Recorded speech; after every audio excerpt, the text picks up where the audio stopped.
नमस्कार दोस्तों, स्वागत है आप लोगों का। उम्मीद है आप लोग बहुत अच्छे होंगे। 4 जून के शॉर्ट करंट अफेयर्स में हम आज डिस्कस करेंगे बहुत इंपॉर्टेंट खबरें जो कि नेशनल और इंटरनेशनल के लिए आपके काफ़ी काम की हो सकती हैं। सबसे पहली खबर है रूस और यूक्रेन युद्ध को लेकर। एक ऐसी लड़ाई जो पिछले 4 सालों से ख़त्म ही नहीं हो रही है।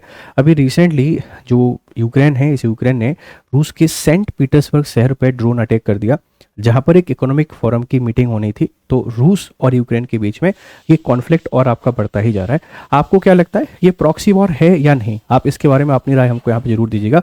लेकिन अभी सच्चाई ये है कि लड़ाई और एस्केलेट होगी और दिक्कतें होंगी पूरी दुनिया में। सप्लाई चेन को क्राइसिस हमको यहाँ पर और बड़े स्तर पर देखने को मिलेगा। इबोला का जो प्रकोप है अब ये बहुत खतरनाक होता जा रहा है। WHO की रिपोर्ट है, ये बोल रहा है कि इसको ट्रैक करना और अब इसको रोकना मुश्किल होता जा रहा है, क्योंकि जो हमारा कांगो है उसके पड़ोसी देश युगांडा में भी ये स्प्रेड हो चुका है। मतलब पूरी दुनिया के सामने खतरा है। इबोला एक जोनोटिक डिजीज़ है जो कि हमारे जो चमगादड़ हैं इनसे ह्यूमन में आ जाता है और ह्यूमन टू ह्यूमन कांटेक्ट में आने के बाद ये स्प्रेड होता है। खतरनाक होता जा रहा है और इस मॉर्टिलिटी रेट काफ़ी ज़्यादा है। तो इससे हमको बचना पड़ेगा, इससे हमको बचाव करना पड़ेगा पूरी दुनिया के लिए। हिजबुल्लाह और इजराइल में संघर्ष बढ़ता ही जा रहा है। मतलब आप लोग देख रहे हैं कि लेबनान और इजराइल के बीच में संघर्ष खत्म नहीं हो रहा है, जो कि मिडिल ईस्ट के लिए बहुत ही खतरनाक है।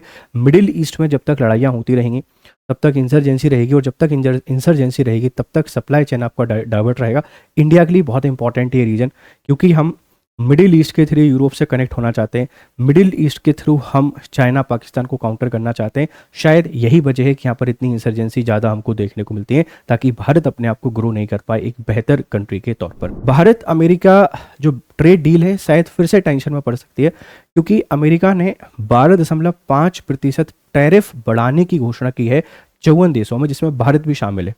अमेरिका बोल रहा है कि आप फोर्स जो लेबर है, आप उस फोर्स लेबर के इंटरेस्ट को प्रोटेक्ट नहीं कर रहे हैं, इसीलिए ये पनिशमेंट है। क्योंकि जो लेबर के द्वारा काम किया जा रहा है वो मजबूरी में काम कर रही है, उसके हितों का आप ध्यान नहीं रख रहे हैं। तो उनका जो ट्रेड एक्ट है 1974 का, उसका जो सेक्शन 301 है, उसके तहत इंडिया पर टैरिफ लगाने की बात की है। क्या भारत को अब अमेरिका का विकल्प नहीं खोजना चाहिए? आपको क्या लगता है? प्लीज़ इस बारे में हमको यहाँ पर जरूर बताइएगा। कृषि को जलवायु परिवर्तन से बचाने के लिए हमको क्लाइमेट रिजिलेंस जो फसलें हैं इन पे काम करना पड़ेगा, नहीं तो कल फिर सबको परेशानी का सामना यहाँ पे करना पड़ेगा। ये कुछ इंपॉर्टेंट करंट अफेयर्स थे, उम्मीद है आपको पसंद आएंगे। आपकी फीडबैक हमको जरूर दीजिएगा। Thank you very much, have nice time, good day to all.